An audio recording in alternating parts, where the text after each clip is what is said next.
Okay, so you've watched the other pelvic floor videos. So I'm gonna take you through some exercises now. Some of the stuff is similar to what we did in class on Tuesday. So pelvic floor, right, is this hammock kind of muscles at the base of your body.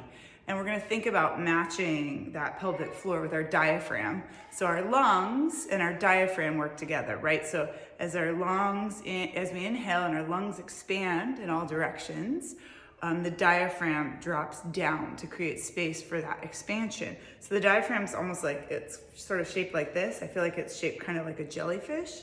And so it drops down as you inhale, and as you exhale, it kind of billows up to help push out the air, right? So, for the CO2. So let's think about the pelvic floor and the diaphragm kind of working together. So as you inhale, you can actually kind of release your pelvic floor and it can expand and widen down. And as you exhale, the pelvic floor contracts and draws up and in a little bit, similar to the pattern of the diaphragm. So let's think about the diaphragm and the pelvic floor working together. Diaphragm and pelvic floor on the inhale, on the exhale, they both kind of go up, right? Contraction of the pelvic floor muscles, right? And it's the opposite with the diaphragm, but it's expanding and getting bigger and going up.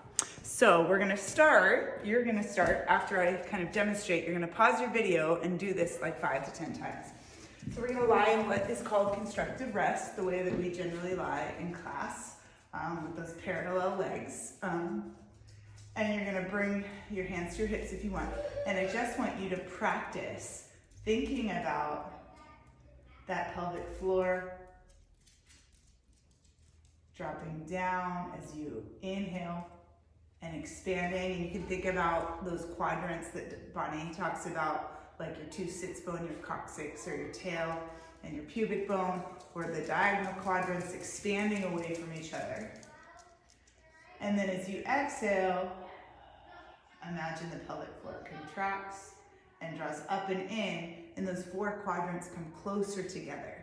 So I just want you to spend 5 to 10 breaths practicing that, yeah? And think about maybe also what's happening at the level of your lungs and your diaphragm, yeah? So pause your video, or I'm gonna start a new video. So I'm gonna push stop.